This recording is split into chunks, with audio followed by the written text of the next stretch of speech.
मैं अभय नारायण तिवारी संत कबीर विद्यापीठ स्नातकोत्तर महाविद्यालय के यूट्यूब चैनल के माध्यम से एमए तृतीय सेमेस्टर के छात्र एवं छात्राओं को राजनीति शास्त्र विषय के संदर्भ में प्रकाश डाल रहे हैं, जिसे पढ़ करके आप लाभान्वित होंगे। द्वितीय प्रश्न पत्र जिसका नाम है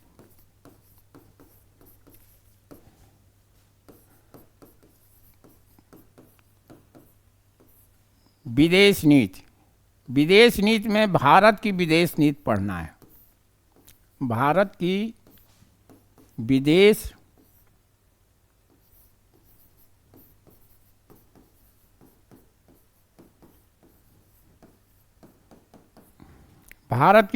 नीति पढ़ना है।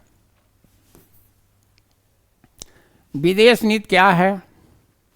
विदेश नीति हम एक राष्ट्र का दूसरे राष्ट्रों का एक ऐसा संबंध है जिसके माध्यम से हम अपने हितों का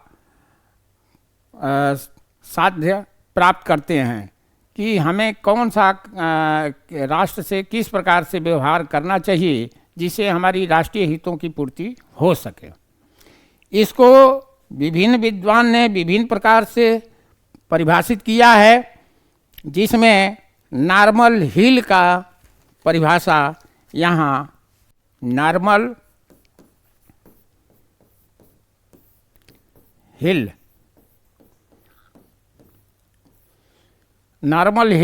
ने विदेश नीति के संदर्भ में ये प्रकाश डाला कि विदेश नीति उन देशों के साथ अपने हितों को बढ़ाने के लिए किए जाने वाले किसी राष्ट्र के प्रयासों का समुच्चय है।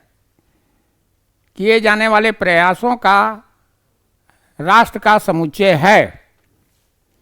इसके बाद डॉक्टर महेंद्र कुमार डॉक्टर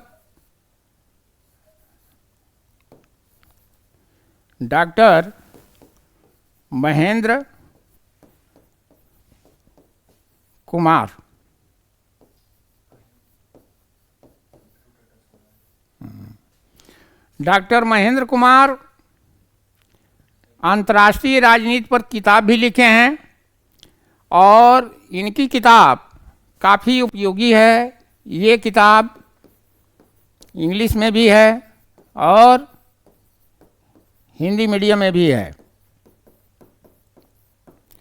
ये आधुनिक विद्वान हैं जिनका विदेश नीति पर एक नया कॉन्सेप्ट है।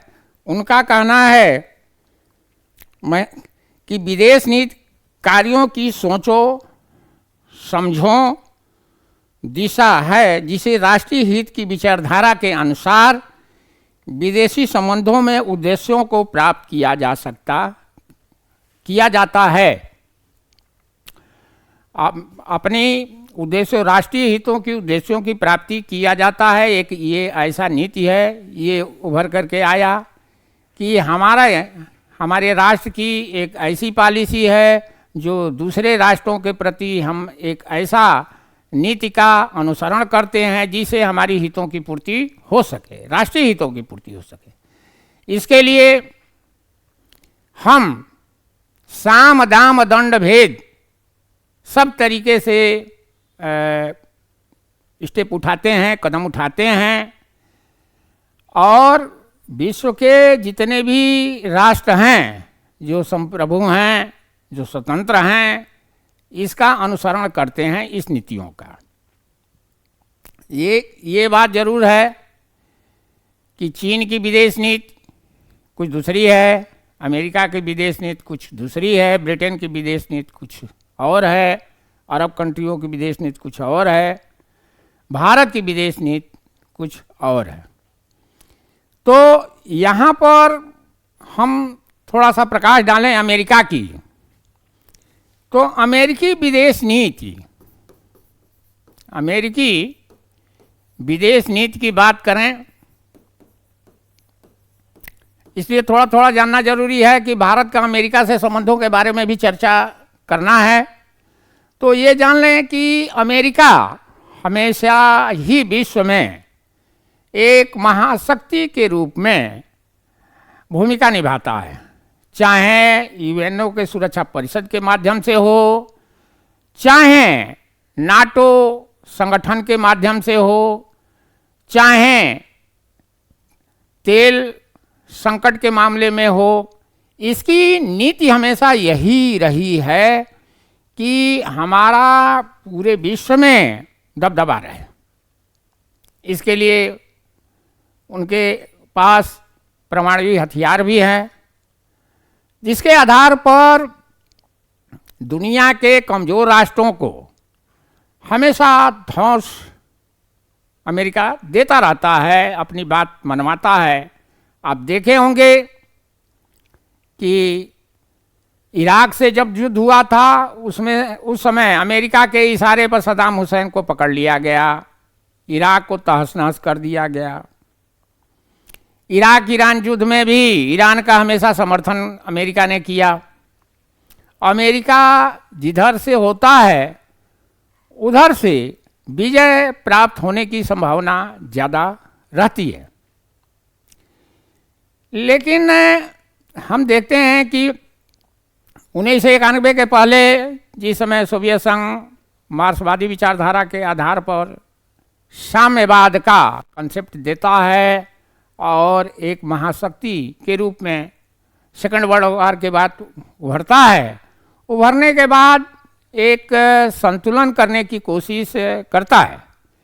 लेकिन 1991 के बाद जब सोवियत संघ का विखंडन हो जाता है, 13 गणराज्यों में वो स्वतंत्र हो जाता है, 3 बाल्टविक जो राज्य हैं वो भी स्वतंत्र हो जाते हैं, तो हम देखते हैं कि अमेरिका का एक तरीके से छत्र छाया सिंगल वर्ल्ड पावर के रूप में दिखता है। रूस को सुरक्षा परिषद में वीटो पावर है, चीन को भी है, ब्रिटेन को भी है, फ्रांस को भी है। लेकिन अगर हम वर्तमान परिस्थितियों में देखें तो अमेरिका जो चाह रहा है वो हो रहा है। अब रही बात भारत की, स्पेशली विदेश नीति के बारे में चर्चा करना है, तो कोई भी देश अपनी नीतियों का निर्माण अपने भौगोलिक और सांस्कृतिक और मानवीय स्वभाव के अनुसार रचना करता है, बनाता है, अनुपालन करता है। हमारी जो विदेश नीति है उसका सार रूप यही है कि हम शांतिवादी नीति के अनुसार चलते हैं, हम सत्य और अहिंसा का पालन करते हैं, हम पंचशील समझौते को मानते हैं, हम गुट निरपेक्षता का पालन करते हैं, हम परमाणु अप्रसार का समर्थन करते हैं। ये कहते हैं कि परमाणु हथियारों का प्रसार न हो, परमाणु हथियारों का दुरुपयोग न हो, जिससे जनसंहार हो और विश्व में अशांति फैले। इसका हम विरोधी हैं। और इसके अलावा हम नवोदित राष्ट्रों का समर्थन करते हैं, सम्मान करते हैं, उसकी देश की एकता और अखंडता बनाए रखने का हम सपोर्ट करते हैं। उनको हम आर्थिक सहयोग से लेकर के जो भी हमसे हो सकता है, चाहे दवा के रूप में, चाहे शांति स्थापना के रूप में, चाहे कोई वस्तुएं निर्यात करके या वहाँ रोजगार के लिए कंपनियों को स्थापना करना, आदि आदि बातें जो है, इसके लिए भारत जो है हमेशा तत्पर रहता है। तो भारतीय विदेश नीति की मूलभूत विशेषताएं क्या है, इसके रूप में हम पॉइंट वाइज आपको थोड़ा समझाने जा रहे हैं, जिसको समझेंगे आप और उससे लाभान्वित होंगे। भारतीय विदेश नीति की विशेषताएं क्या है? भारतीय विदेश नीति की विशेषताएं।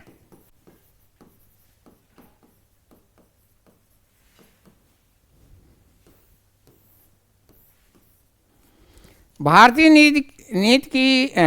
विदेश नीति की प्रमुख विशेषताएं हैं। पहला है विश्व शांति।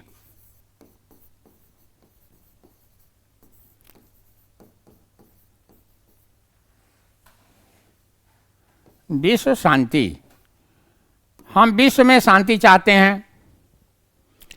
हमारी धरती पर महात्मा बुद्ध, महावीर, स्वामी विवेकानंद, स्वामी विवेकानंद, दयानंद सरस्वती जैसे लोग जन्म लिए हैं और उनका एक ही सिद्धांत है कि विश्व में शांति कायम रहे। और हम बता दें, अगर विकास करना है किसी भी राष्ट्र के लिए, किसी भी समाज के लिए, किसी भी परिवार के लिए, तो इस नीति का अनुपालन करना जरूरी है। तो विकास के लिए विश्व शांति का हम लोग अनुसरण करते हैं और पूरे विश्व के राष्ट्र को हम ज्वलंत उदाहरण दे रहे हैं। रूस का यूक्रेन से युद्ध हो रहा था, चल भी रहा है। उसमें अमेरिका और रूस जैसे देश ये मान लिए कि अगर भारत चाहे तो दोनों देशों के बीच विश्व स्तर पर बात करके, अंतर्राष्ट्रीय स्तर पर बात करके शांति स्थापित किया जा सकता है। इसके लिए प्रधानमंत्री श्री नरेंद्र मोदी जी को से इन दोनों ही राष्ट्र के अमेरिका और रूस के राष्ट्राध्यक्षों ने बात भी किया, मोदी जी ने भी बात किया और ये लगा कि कोई रास्ता निकल आएगा और ये सिद्धांत बिल्कुल ही अच्छा रहेगा। दूसरा है गुटनिरपेक्षता।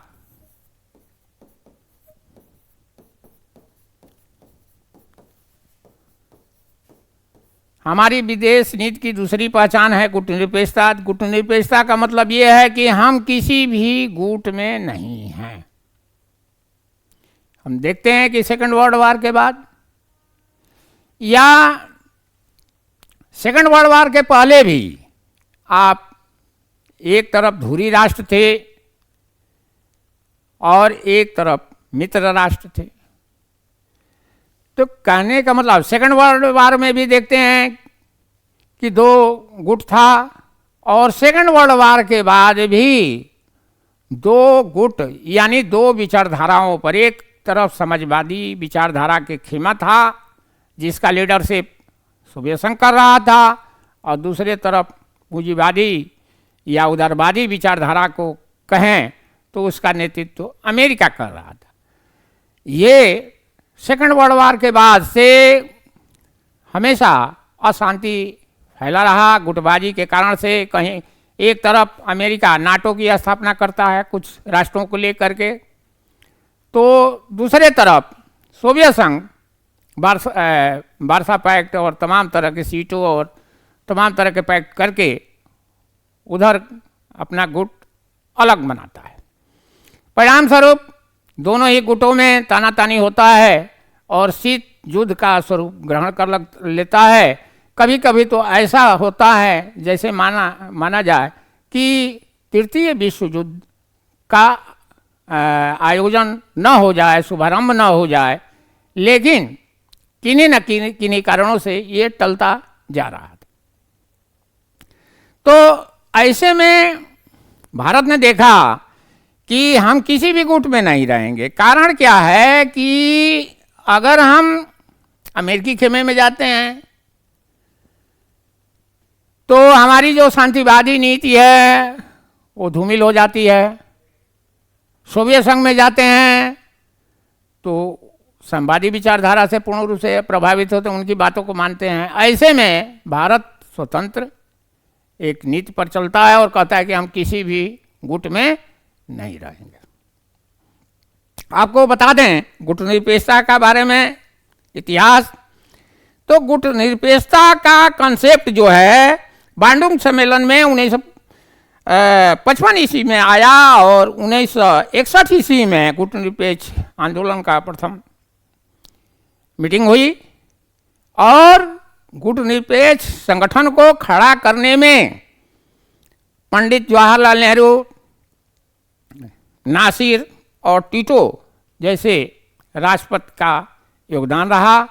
इनके सहयोग से गुटनिरपेक्ष संगठन की स्थापना हुई और इस गुटनिरपेक्ष आंदोलन के माध्यम से हम समय समय पर अंतर्राष्ट्रीय मंच से अपनी बातों को, जो सही चीज़ है उसको उचित ठहराते हैं कि ये चीज़ें उचित है, ये सही है, यही होना चाहिए। इसके अलावा हम जो हमारी विदेश नीति की पहचान है वो है पंचशील समझौता।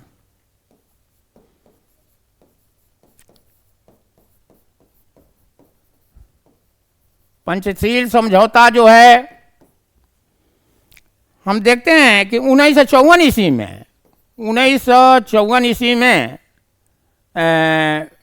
भारत और चीन के बीच में होता है और हम शपथ लेते हैं कि हम भारत और चीनी, हम दोनों क्या हैं, भाई भाई हैं और हम किसी भी देश की एकता और अखंडता में हस्तक्षेप नहीं करेंगे, युद्ध नहीं करेंगे अपने से, और हम कोई ऐसा कार्य नहीं करेंगे जो दूसरे देश को परेशानी का सामना करना पड़े, जो न्यायोचित और उचित न हो, मानवतावादी न हो। अगला जो कंसेप्ट है हमारी विदेश नीति का वो है शांतिपूर्ण अस्तित्व। शांतिपूर्ण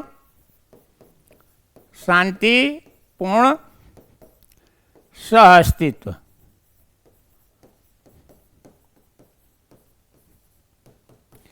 शांतिपूर्ण सहअस्तित्व में क्या है कि हम महात्मा बुद्ध के उपदेशों के आधार पर, महात्मा गांधी के सिद्धांतों के आधार पर शांति सहअस्तित्व की बात करते हैं कि जो भी समस्या होगी उसको जो है शांतिमय ढंग से हम क्या करेंगे, दूर करेंगे।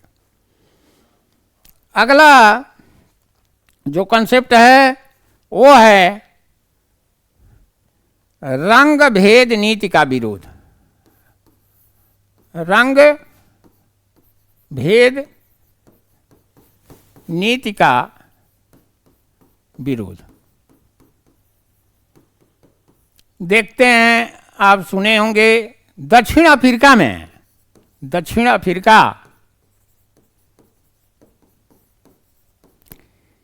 में बहुत दिन तक काले और गोरे लोगों का लड़ाई जारी रहा। गोरे से मतलब यह है कि जो क्रिश्चियन धर्म के अनुयायी हैं, जो ब्रिटिश उपनिवेश के ब्रिटिश मूल के हैं, वो अपने को कहते हैं कि शासन करने का अधिकार गोरे लोगों का है, काले लोग केवल शासित हैं।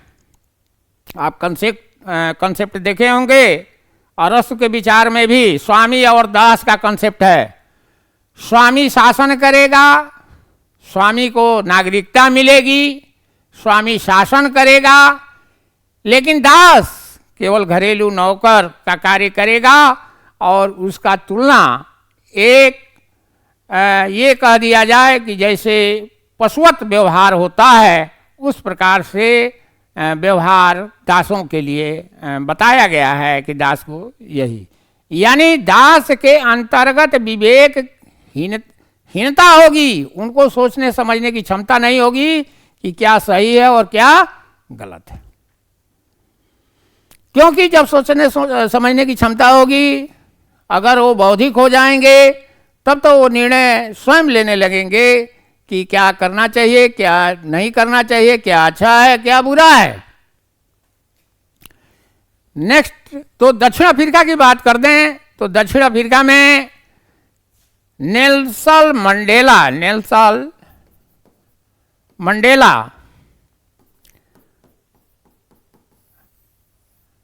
का समर्थन जो है वो राष्ट्रपति भी बने, काले लोगों का सरकार बनी और भारत उसका सपोर्ट भी किया। आप देखते हैं कि महात्मा गांधी स्वतंत्रता से पहले 1917 से पहले वहां चले गए थे और वहां जाकर के वकालत किए और वकालत करके काले लोगों को अधिकार के लिए लड़ाई लड़ी और उसका परिणाम ये हुआ कि तुरंत तो नहीं लेकिन बाद में काले लोगों की विजय प्राप्त हुई और अपने में से एक व्यक्ति नेल्सन मंडेला के रूप में राष्ट्रपति दक्षिण अफ्रीका का बन बैठा। तो कहने का मतलब ये है कि रंग भेद की नीति का हम विरोध करते हैं। ये हमारे कॉन्सेप्ट में नहीं है कि गोरे लोग ही शासन करेंगे, काले लोग भी करेंगे, या ये कॉन्सेप्ट नहीं है कि काले लोग ही शासन करेंगे, गोरे लोग नहीं करेंगे। इसका हम विरोध करते हैं कि रंग भेद के आधार पर जो एक शोषण होता है वो शोषण समाज और देश में न हो। ये हमारी विदेश नीति की अपनी पहचान है। अगला जो चीज़ें हैं हमारी विदेश नीति की वो है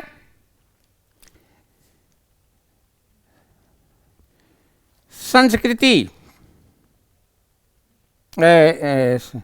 संस्कृति कर रहे हैं निःशस्त्रीकरण। निःशस्त्रीकरण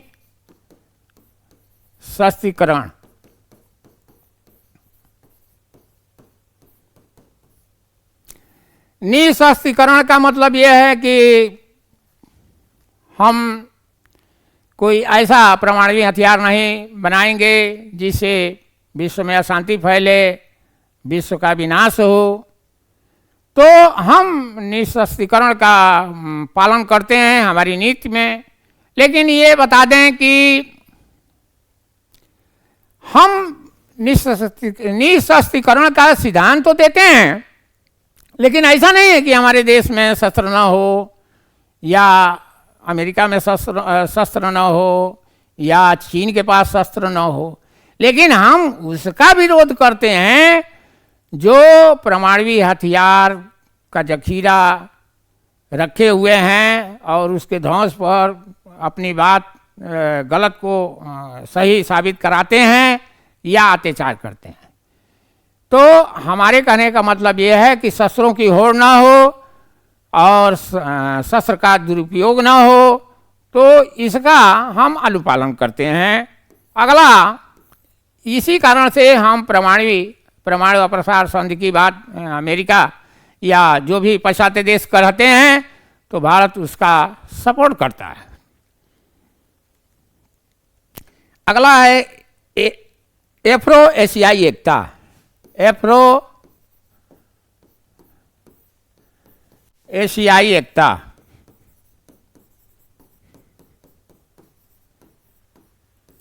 एफ्रो एशियाई एकता का मतलब यहाँ है कि अफ्रीका और एशिया का ये जो भी नवोदित राष्ट्र हैं वो एक रहें, उनके एक रहने से कोई शोषण नहीं होगा और आगे बढ़ने में उनको अच्छा रहेगा। तो इसका हम अनुपालन करते हैं कि एक रखा जाए, एक रहें। इसका हम अपने विदेश नीति में हमारा व्यवहार, विदेश नीति का व्यवहार इस प्रकार से रहता है। अगला है संयुक्त राष्ट्र संघ में आस्था। संयुक्त राष्ट्र संघ में आस्था। संयुक्त राष्ट्र संघ में हम आस्था रखते हैं। कहते हैं कि संयुक्त राष्ट्र संघ जो भी निर्णय लेता है उसकी बात हम मनवाते हैं। यहाँ तक कि जो भी बहुराष्ट्रीय सेना जाती है तो भारत के सैनिक भी जाते हैं और वहाँ पर शांति किसी दूसरे देश में कराना हो तो हम मदद करते हैं। यानी संयुक्त राष्ट्र संघ की जो नीतियाँ हैं उसको हम मानते हैं, उसका विरोध नहीं करते हैं। इसके अलावा हम कहें तो और भी तमाम विशेषताएं हैं भारत की विदेश नीति की, जो एक दूसरे देशों का सम्मान और विकास के लिए आगे बढ़ने में मदद मिलता है। अंतर्राष्ट्रीय सहयोग, अंतर्राष्ट्रीय सहयोग एवं शांति, अंतर्राष्ट्रीय सहयोग एवं शांति की भी बात भारत हमेशा करता रहता है। हमारे अनुच्छेद 51 में लिखा भी है कि हम अंतर्राष्ट्रीय शांति के लिए प्रयास करेंगे। तो ये भारतीय विदेश नीति की मूलभूत विशेषताएं हैं और इस विदेश नीति की निर्माण किन किन कारकों से होता है, ये थोड़ा सा हम संक्षेप में ही प्रकाश डाल दे रहे हैं। भारतीय विदेश नीति के निर्धारक तत्व, पहला है वो है राष्ट्र का भूगोल। राष्ट्र का भूगोल, हमारी भौगोलिक जैसी स्थिति है उसी प्रकार से हम अपने विदेश नीति का निर्धारण किए हैं और किसी भी देश की विदेश नीति में भौगोलिकता का काफ़ी महत्वपूर्ण योगदान होता है। सेकंड है जनसंख्या। जनसंख्या के आधार पर विदेश नीति का निर्धारण होता है और जनसंख्या के आधार पर ही हम सुरक्षा परिषद में अस्थायी सदस्यता की मांग कर रहे हैं। प्राकृतिक संसाधन, प्राकृतिक संसाधन का मतलब ये है कि जो हमारी नेचुरल रिसोर्सेज है जिस प्रकार की है वो भी हम कच्चे मालों का कितना रॉयल्टी मिलेगा, हम कोई गेहूं और चावल वगैरह भेजते हैं तो क्या निर्यात करें, हैं। इसके अलावा विश्व स्तर पर जो टैक्स वगैरह निर्धारित होता है उसको दें न दें, उचित है नहीं उचित है, इसका जो है हम निर्धारण करते हैं विदेश नीति में। आर्थिक स्थिति, आर्थिक स्थिति, आर्थिक स्थिति ये है कि हम जानते हैं कि हम लोग अभी भी विकसित राष्ट्र नहीं हैं, विकासशील हैं, विकसित के लिए प्रयास कर रहे हैं कि विकसित राष्ट्रों की श्रेणी में आ जाए। इसके लिए हमारी पॉलिसी उसी प्रकार से बन रही है और चल रही है। इसके अलावा इतिहास और सामाजिक ढांचा, इतिहास और सामाजिक ढांचा,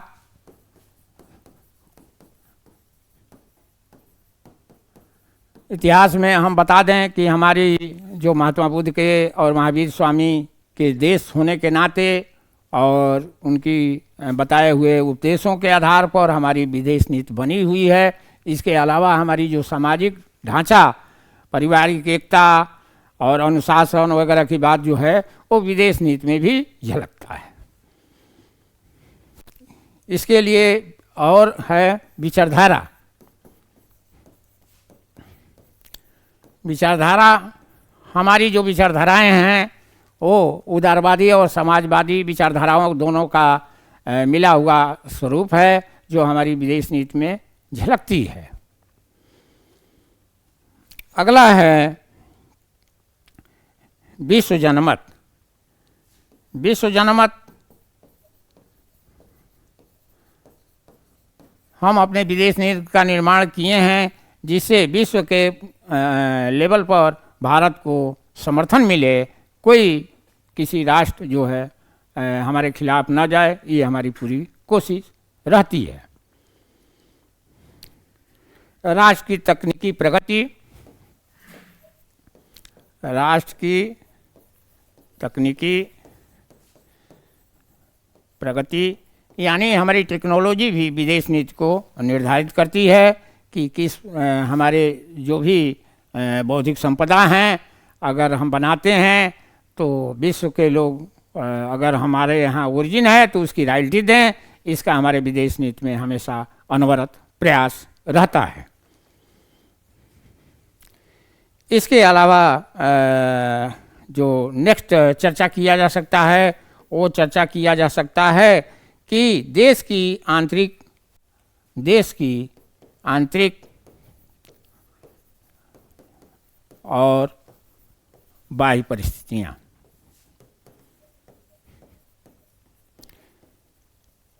अब आंतरिक और बाह्य परिस्थितियाँ का मतलब ये है कि देखिए भारत जो है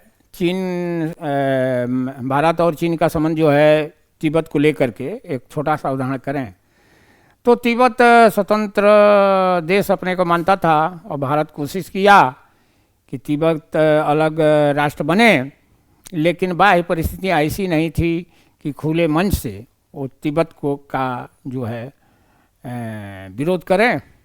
हालांकि आंतरिक रूप से वहाँ दलाई लामा जो है हिमाचल प्रदेश के धर्मशाला में आकर के शरण लेते हैं और भारत ने शरण दिया भी, लेकिन अमेरिका कहीं रुष्ट न हो, चीन कोई अंतर्राष्ट्रीय स्तर पर कोई ऐसा डिस्टर्बेंस न करे जिससे भारत के लिए परेशानी का सामना करना पड़े, तो उसकी आंतरिक और बाह्य परिस्थितियों को देख करके हमारी पॉलिसी उसी प्रकार से बनी कि दोनों ही लोगों को हम मिला करके चलें। आज का लेक्चर यहीं समाप्त करते हैं। जय हिंद, जय भारत। नेक्स्ट दिन हम दूसरे टॉपिक के बारे में परिचर्चा करेंगे और परिचर्चा में भारत के प्रधानमंत्रियों की विदेश नीति क्या है इसके संदर्भ में हम जानेंगे। जय हिंद, जय भारत।